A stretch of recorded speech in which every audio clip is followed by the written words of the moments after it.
Rosa.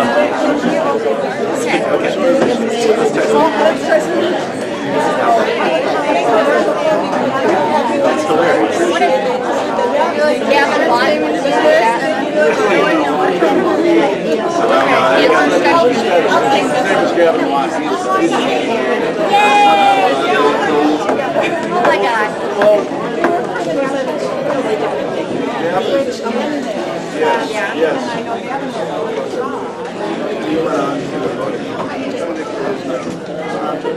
Assalamu alaikum. Wa alaikum salam.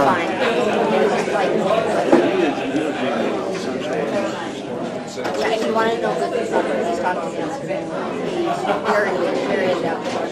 Yeah, and really invested in it. About the investment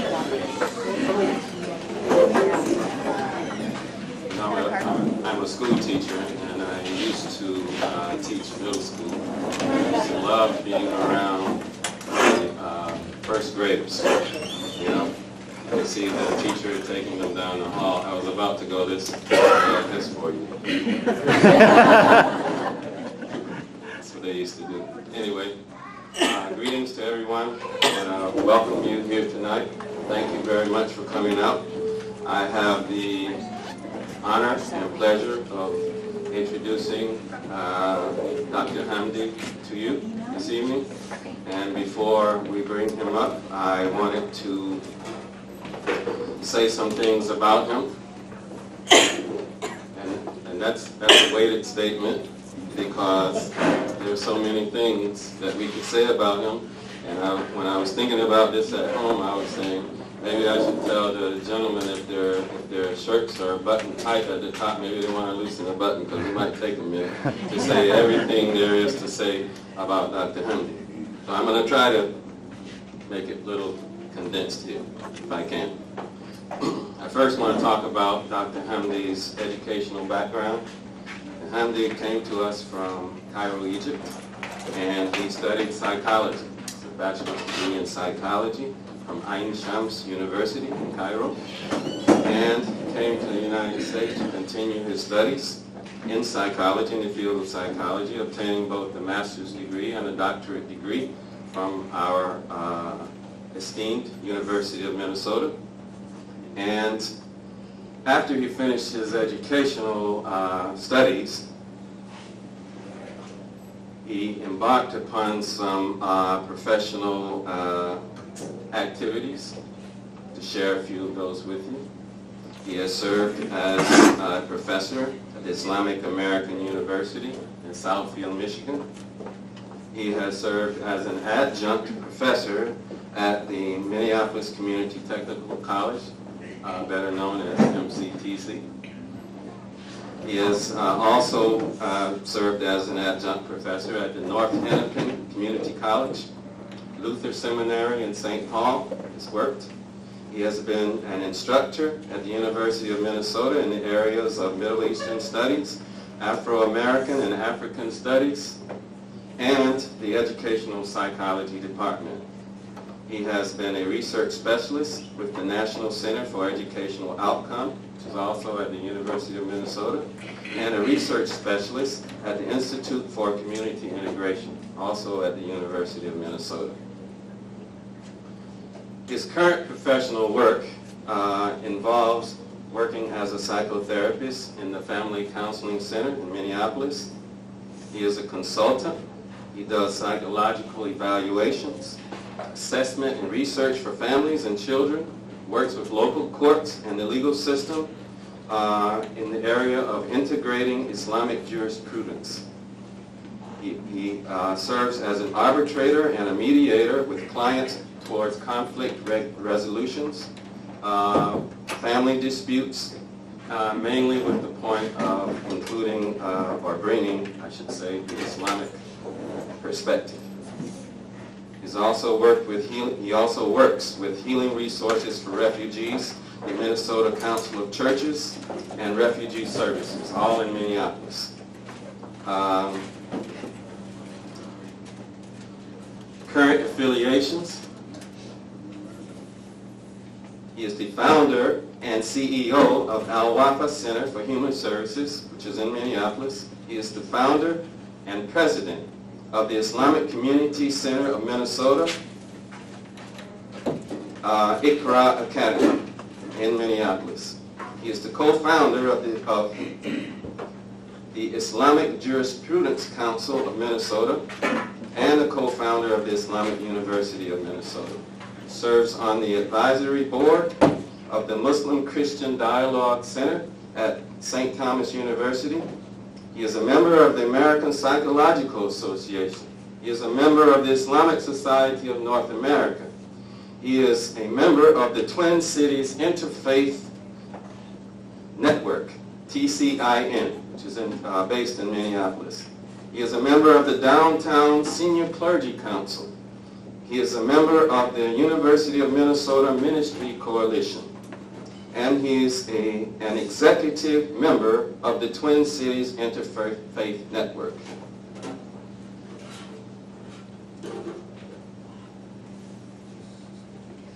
To catch my breath there. There's so much going on, you know.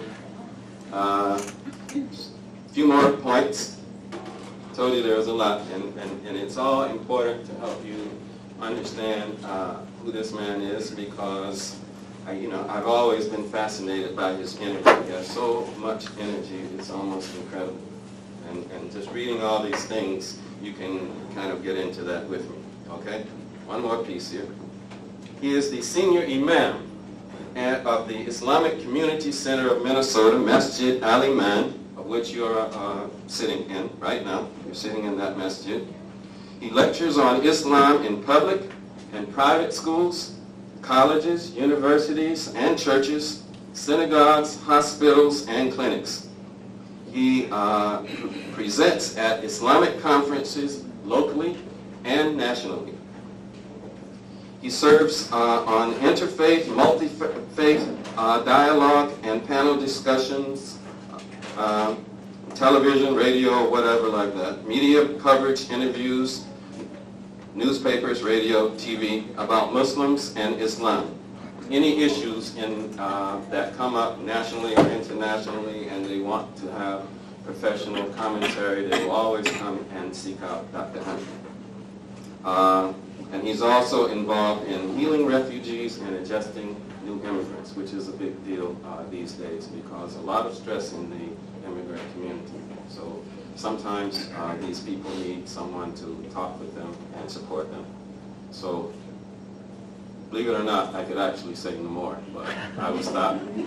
And just wanted to let you have an idea who Dr. Hamdi is and what he has to say to you, the fact that he is quite qualified. Okay?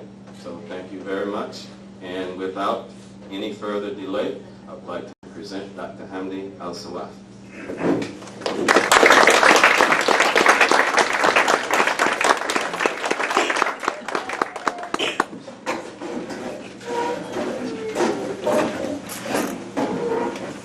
Thank you so much, Brother Farouk, my dear brother. A great teacher of chemistry at high school for so many years.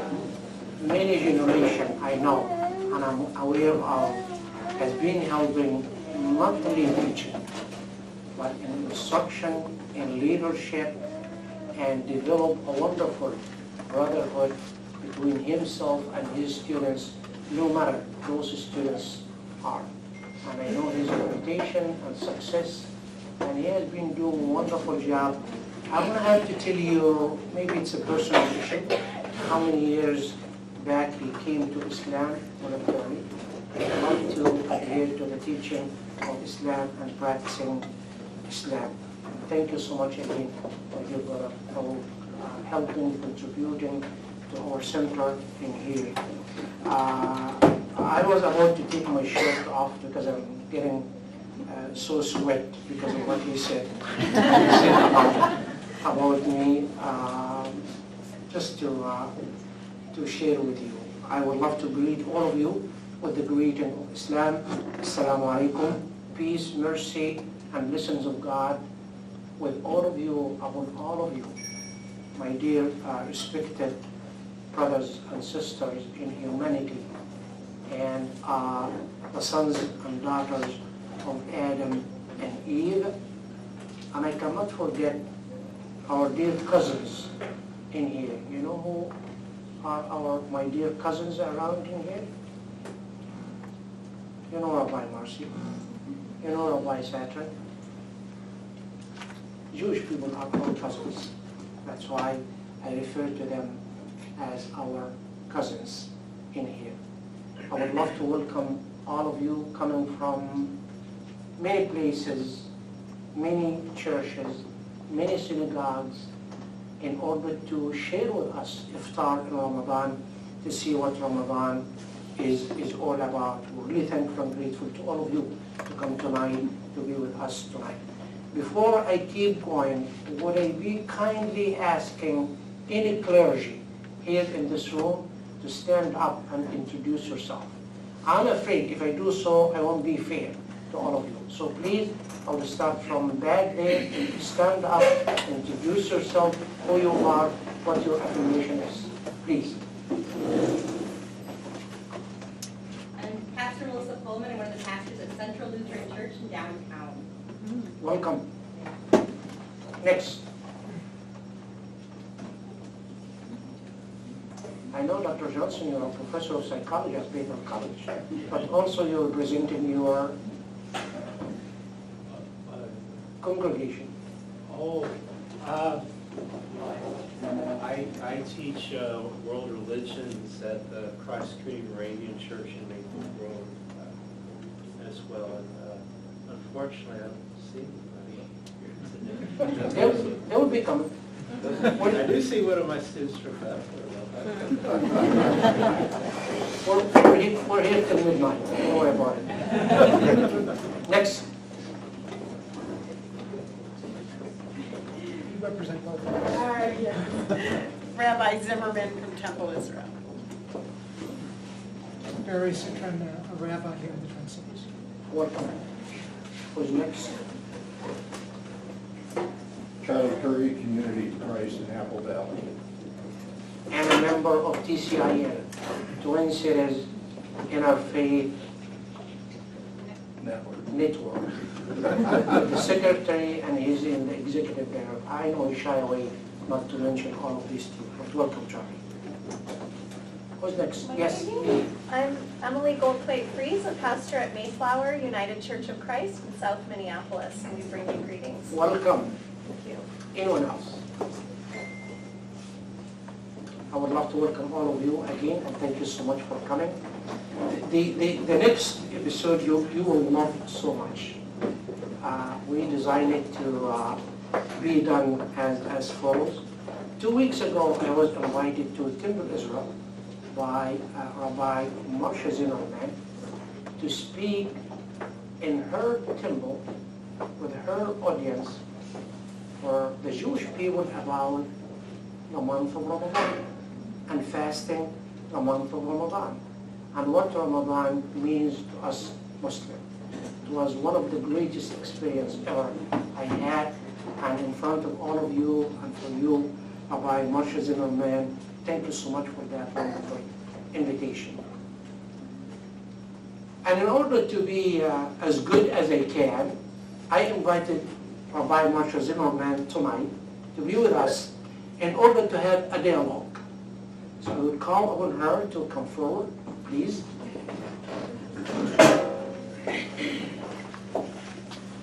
I learned a lot from her, by the way. When she invited me, it wasn't only to speak, but to have that wonderful dialogue, which most of the time I'm more comfortable to speak. But when it comes to her questions, sometimes she cornered me in order to solicit a specific answer from me, and I believe I did well. You did fabulous. Better than well. Thank you. Thank you so much. Thank you. Having the Rabbi with us tonight, in the teaching of Islam, we have one verse in chapter 2 where it says, شهر رمضان الذي أنزل فيه القرآن, but another verse saying that يا أيها الذين آمنوا كتب عليكم الصيام كما كتب على الذين من قبلكم لعلكم تتقون. Meaning, more or less, O you who believe, fasting the month of Ramadan has been prescribed upon you as it was prescribed upon many nations before you in order to reach that highest level of great connection with God Almighty. My question to Rabbi Zimmerman, how was your fasting according to the Torah and Judaism? What is the fasting? So, there are a number of fast days, but the biggest one is Yom Kippur, right? So Yom Kippur happens, and this is the difference between sort of the Islamic calendar and the Jewish calendar, is that we both have lunar calendars, but Jews put up a leap month so that because it's agriculturally based, so we need to have Hanukkah in the winter and we need Sukkot in the fall. Because it's all about agriculture, and that's something that Muhammad kind of decided that was, or God told Muhammad that it was a very different thing. So as a lunar calendar, all our holidays stay in their right in the seasons that they are always in, not right, but always in. The beauty of the Islamic calendar is that there is no leap month, so that's how Ramadan changes its seasons and time every year, which is so fascinating to me. I love that.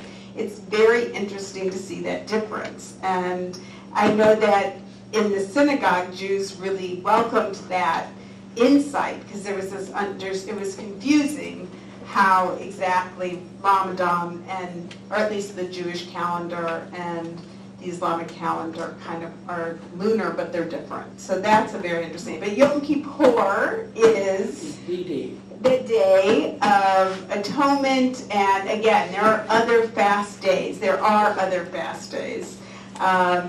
17th of Tammuz, and so there are many other fast days, and Tisha B'Av, there are a number, but the one that I think you're kind of pointing to is the Yom Kippur, which is our Day of Atonement, where we don't eat or drink from sundown to sundown.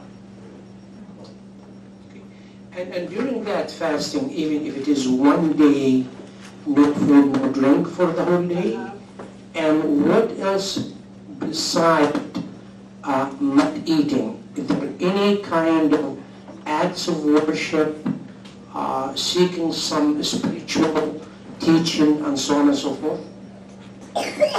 It's a whole day of asking for forgiveness and praying and being in the synagogue, and it is again the very beginning of the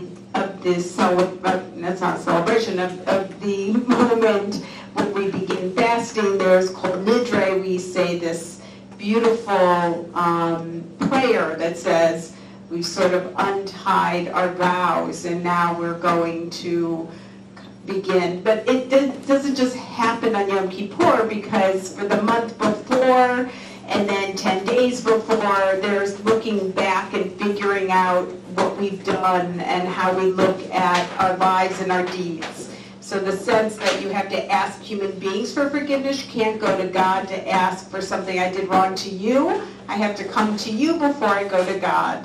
I have to think about it. We have a new year where we look back and we decide the things that we want to change and what that means, and then the 10 days of awe that lead up to Yom Kippur. So it's a very long period of time, and it is for us to look. And so what happens for Ramadan? Because is there anything prior to Ramadan beginning that you have to do to prepare for Ramadan? This is Rabbi Zimmerman. Instead of me asking the question, she would start asking me, which is good. I have no objection to this. This way? Yeah. This way? Thank you. Thank you for instructing me. As you all know, fasting the month of Ramadan is 30 days or 29 days, depending on the moon sighting. And it goes from dawn to dusk, no food, no drink, continuously, all of those days. So I would ask Rabbi Zimmerman, before I answer that question, the first time you have seen a Muslim fasting a day or the month of Ramadan, how did you view it? How did you take it?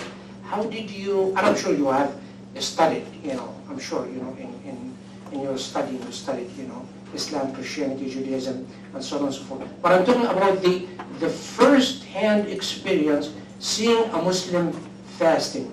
What did you think about it? Okay, I have to clearly keep this down as well. Well, I can speak to the fact that maybe 15 years ago, Yom Kippur and Ramadan coincided. And our congregation went to Masjid An-Nur, and we broke fast together. And it was a very powerful experience for us because we both communities were fasting, were in this introspection, were very much wanting to share that break the fast. And people who usually go to their families for break the fast, because that's a very important part of what happens at Yom Kippur, we thought, oh, we'll get 50 people. We had a bus actually from Temple to go to the masjid, and there were 150 people who came. It was unbelievable. And of course, we didn't prepare the masjid very well because we didn't really know. But what was amazing about it was that we could really identify the similarities and what it means to be human and to leave that physical nature of what our physical body needs, eat, sleep.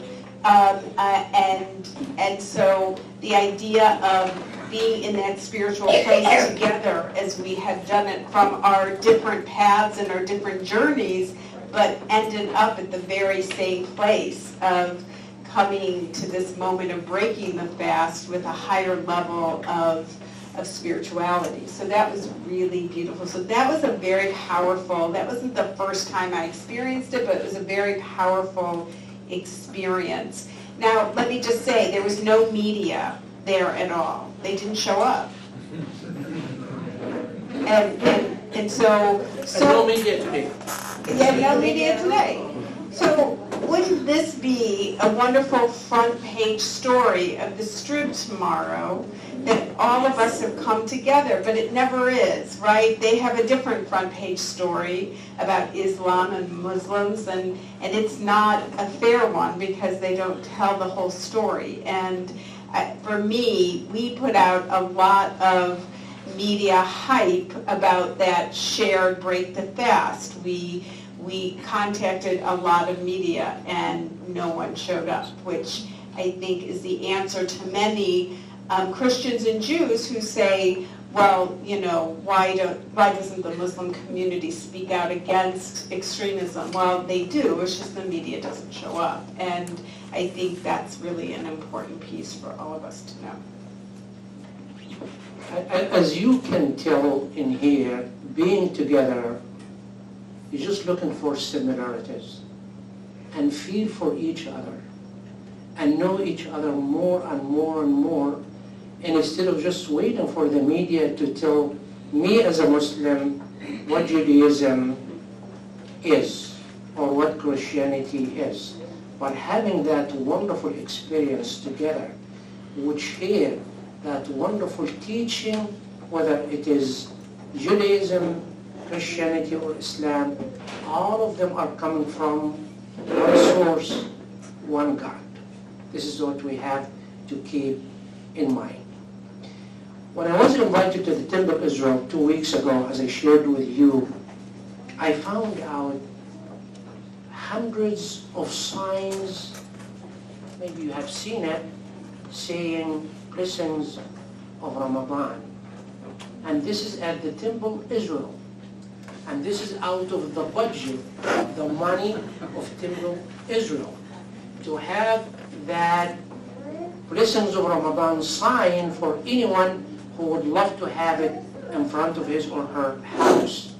Rabbi Zimmerman, why did you do that?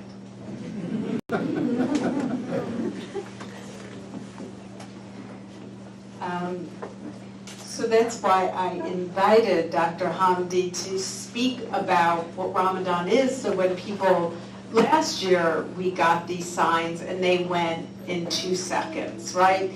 And I realized that many people wanted to do it because they want to show support and they believe in diversity, and at Temple we do a lot of interfaith dialogue, and that was all very important, but that they didn't really have the knowledge of what Ramadan was, other than the little bit they might get from the media.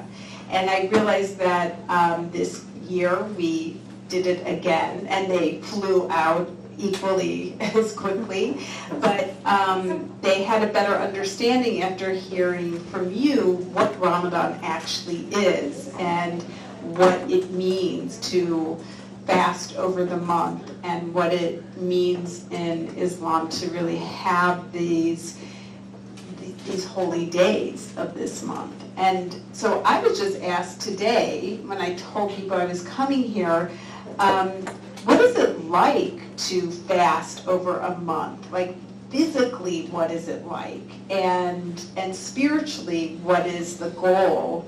I told them the best I could, but I would love to hear a better answer from you. She's ahead of me. She's so smart. You know, and this is what I will be talking about once we're done with this dialogue. But one thing I would like to leave with all of you in the bottom of your hearts, your mind, and your soul. The people of the book, the Christians, Jews, and us Muslims, look how much of similarities we do have. I always say, let the fighting be done by the politician. Forgive me, I'm sorry. You know? But for us in here, we're not fighting. No. We're friends, we're brothers and sisters, we do care about each other, we have that mutual understanding. And that's why even when we say, you know, where's the media today? Or where's the media when you do? We do not need the media. We are the media. Each and every single one of us would carry deeply in his mind and his heart and his soul a message tonight to share it with his family members, their spouses, their friends, their neighbors, the people in his or her congregation. This is what we should be doing. Emphasize the similarities. We're not here to talk about differences. Differences will never take us anywhere. Can I tell you, or maybe Rabbi Zimmerman will tell you how many years we have known each other? How many years so far? At the Downtown Senior Clergy Council, we're members for so many years. And what we're doing, and how much of mutual understanding we have accomplished so far. So I have been part of that group for 17 years. How many years have you been part? 15. 15. So we have known each other. You're a senior to me. There you go. I like it. I like it. So we have known each other for 15 years, and it's been an interesting journey for us. We needed to really get to know each other, and it took a lot of time, and it took a lot of trust, and it took, sometimes we had to talk it out, right? And I think that's really how interfaith dialogue happens. It isn't only a kumbaya experience, it's making a commitment to not leave the table and to sit at the table and to work out the differences or the misunderstandings which are inevitably going to happen when you bring your own lens to any situation. So it has always been a wonderful journey, and I feel blessed to be a part of your life and your life being a part of ours. Is that time for prayers? Not yet. Thank you so much, Rabbi. Being together in that council so many years trying to have that mutual understanding and deep understanding and so on and so forth. If I have to tell you, I still remember, was it about a year ago, Rabbi, when you invited me to talk to your congregation about many issues, but mainly Judaism and Islam. Judaism and Islam. When I share with my audience at Temple Israel that this Quran, the revelation of God Almighty to the Prophet of Islam Muhammad, 114 chapters, 604 pages in Arabic language, 1400 years ago, has 1/3 of it, the teaching of Judaism and Jewish people. Everyone was shocked. Say, you have this in the Quran? I say, yes, we do. Moses was mentioned in the Quran, can I say how many times compared to Muhammad? 34 times, or Muhammad was mentioned only 5 times. Means we're learning from Judaism, we're learning from Christianity, we're learning from Islam, as Islam is the final one to learn from in here. I'm a regular speaker there, and I really appreciate that. And that's why when I invite Rabbi Marsha Zimmerman to be with us, several years she has been with us in here. Thank you so much again. Let's keep up that wonderful job we've been doing. Let's work on it as much as we can. And I know in the minds of some people would say, Dr. Hamdi, you did not ask her about the Palestinian-Israeli issue. We talk about it, and we have our stand on it. Years and years and years ago, even at Temple Israel, when I said it out loud, 2 states, 1 state for Palestinian, 1 state for the Israeli, live together peacefully, do a lot of things together, regardless to what the politicians are saying. We do not know what the situation nowadays, but we will work for it, and we'll do it together. We will do it together. Thank you so much again, and along with Rabbi Sachin, thank you, and his wife too. Thank you for all of you. Now, it's my turn to answer Rabbi's question earlier. What Ramadan is all about? Are you guys fasting? And now how many hours we're fasting every day? Did anyone know? 17 hours? 17 hours? And in the middle of summer, how many hours? As you know, Ramadan rotates. When it comes in the middle of summer, it's almost 20 hours a day we're fasting. No food, no drink. And the question will be for a lot of people, are you guys torturing yourself?